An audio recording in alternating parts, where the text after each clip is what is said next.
Hello, my name is Mauricio Montezuma. I am a physician by training. I trained in Colombia in Universidad del Valle, and I moved to the United States because I wanted to be a successful physician. I wanted to do research and be a recognized specialist. I did my internal medicine residency in Miami. Then I moved to Maryland to the National Institute of Health to do infectious diseases. And then I started working first as a physician and then in a university doing basic science research. During my professional life, I just wanted to be a successful doctor. I wanted to be somebody recognized, somebody who had done great things in medicine. And then I got married, and through my marriage, I thought that the most important thing was what I was doing and what I wanted to become, right?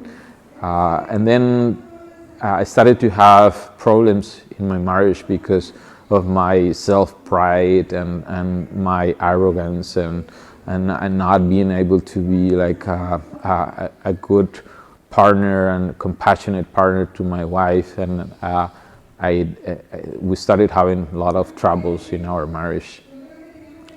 One day we went to Colombia to visit our family and friends, and during that time some of our friends started talking about how they were consecrating themselves to Jesus through Mary, and how they were doing daily rosary and daily Eucharist, and how that was helping them to aspire for being saints, and how they wanted to follow the doctrine of the church and be faithful Catholics. And suddenly I realized that that's something that I also wanted. I also wanted to be a faithful Catholic, and I also wanted to go to heaven. I wanted to have a blessed marriage with my wife, and so when I came back to the United States, I came before my wife at that time and started going to daily mass and doing daily rosary. So when she came, she saw how much I had changed. She was already doing all these things, but I was not doing them. So she was surprised that I had started doing these daily devotions, and I also started reading this book for the consecration to Jesus through Mary, and we started the process of doing the consecration by ourselves with some YouTube videos for the consecration as well as the book, but there was no opportunity for us to take classes like in person, so everything was with YouTube videos. So by doing that, we started to realize how many things we were doing wrong in our lives, how much we were, for example, being close to life in our marriage, and we were doing using contraception methods not to become pregnant, and that was not what God wanted from us. God wanted us to be open to life, to be open to life in our marriage and have kids. So during this process, we also did a spiritual retreat, and in that retreat, many other things that I had thought that were normal, we realized that were completely opposite to what God wanted from us. For example, a lot of music that was not terribly wrong, because it was not something that you will see evil in them, but they were not in reality things that will move you closer to God. They were just not being helpful, right? Many of this music, for example, will talk about adultery and talk about sex outside of marriage, and how you can be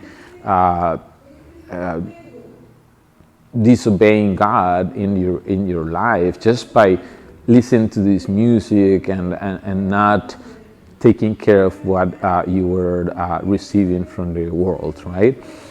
So during this retreat, we realized like how much I personally needed to change, and many of the movies that I was watching and TV programs that I was watching, I started to realize like how much was not really what God wanted from me, right? Like how much I was deviating from the doctrine of the church just by listening and watching what was not good for my soul. So all that started to change, and not only that, but my wife and I also abandoned the contraception methods and started to be open to life, and that brought to us our first child, Juan Pablo. He's 8 years old, and it's the most beautiful blessing we have received, to be parents, to have a child as God wanted us, to be fruitful in our marriage. And we also had 2 more daughters, Ana Maria and Lucia, and we even have another child that is in heaven that we called Daniel. So it's a blessing, no, to have encountered Jesus through this consecration through Mary, and also during this spiritual retreat. And it changed everything. It changed what I wanted to be as a professional.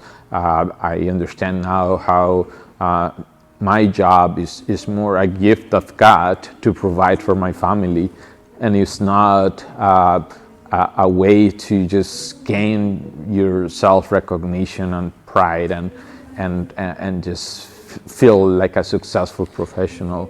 Like it's fine if you're successful. It's fine if you had some sort of recognition, but it cannot be what you want. The most important thing from your job. Like you need to put things where they belong, and God is what should have the first place, and then your family, and then your job.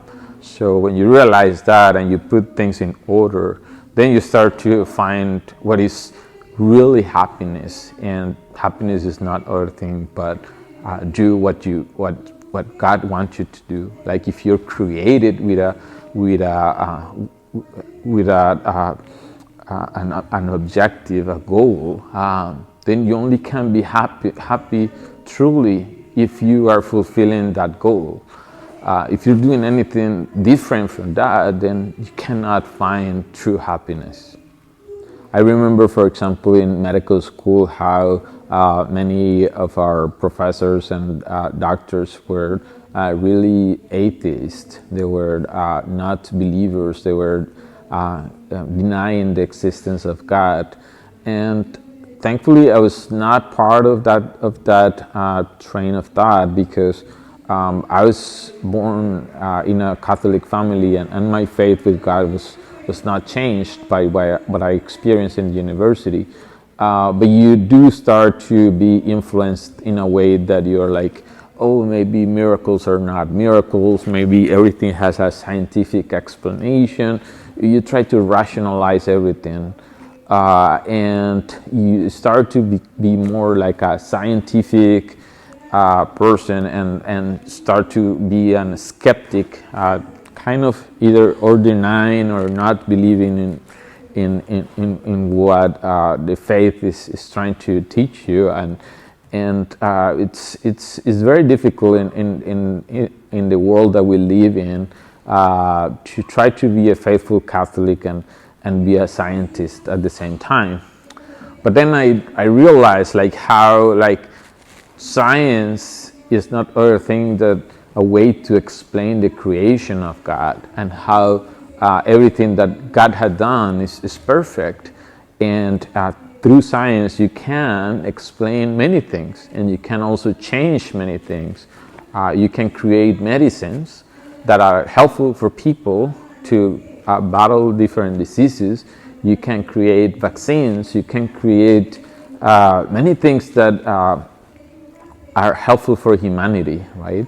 But there are certain things that cannot be explained by science, and there are certain things that are not necessarily believed by the scientific community.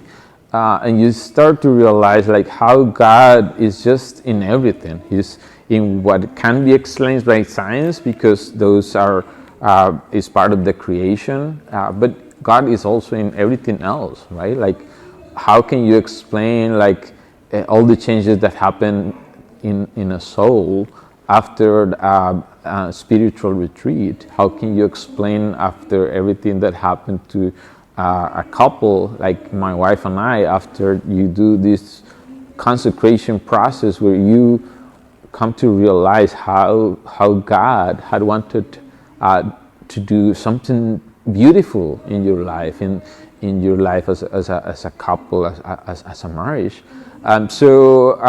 Yes, science can explain many things, but even that is a creation of God. So I started to discover how God is just present in everything, and you just need to be mindful of that when you're being a doctor, when you're being a professional, when you're being a lawyer. Like any profession that you do, you can be a faithful Catholic and a believer of God. And then you start also seeing how many physicians and scientists have been saints, right? Like Joseph Moscati is a Catholic saint who's a physician, right?